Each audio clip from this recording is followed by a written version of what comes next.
Au cœur des montagnes de Simandou, les tractopelles dévorent la jungle tropicale. Nous sommes à des centaines de kilomètres de Conakry, en pleine Guinée forestière.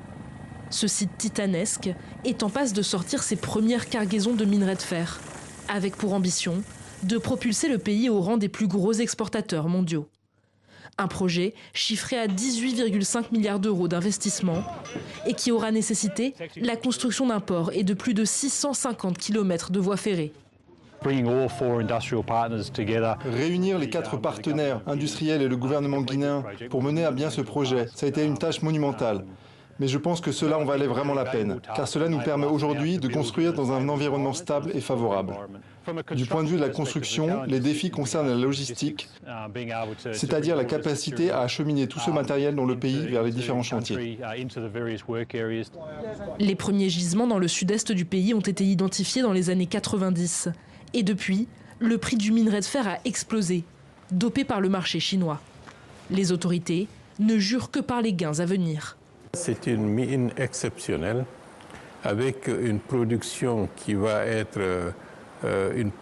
qui va marquer le marché du minerai de fer à l'échelle mondiale, avec une teneur extrêmement importante sur le plan de la qualité, et ça générera beaucoup de ressources pour l'État guinéen. Et puis, avec le chemin de fer, c'est tout un écosystème économique qui va être totalement changé. Pourtant, la ligne ferroviaire construite pour l'occasion est très éloignée des grandes villes guinéennes, comme le souligne ce chercheur. Le potentiel de transformation économique nationale lié à ces projets est très limité. On a eu d'autres projets comme le projet GAC qui étaient annoncés comme des méga-projets, mais qui en réalité sont retrouvés comme des projets à dimension très réduite et qui ont eu des impacts très limités en termes de transformation structurelle de l'économie nationale. Surtout, un rapport d'ONG alerte sur la pollution à proximité des constructions. La terre mise au jour par les engins ruisselle dans les cours d'eau, un enjeu dont les entreprises minières affirment avoir bien conscience. Vous avez pu constater en parcourant le site que nous consacrons beaucoup de temps à la construction des pièges à sédiments afin de contenir les zones où nous avons mis à nu le sol. Nous réhabilitons très rapidement, nous procédons à l'ensemencement hydraulique pour essayer de consolider ce flux de sédiments. En attendant, dans les villages alentours, les populations locales sont déjà impactées.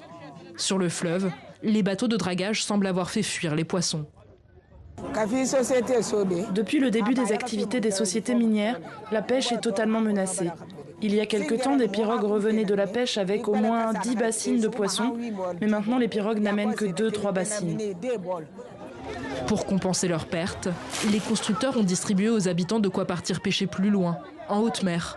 Mais selon un représentant local, la pratique aurait déjà fait 3 morts, faute de pirogues adaptées.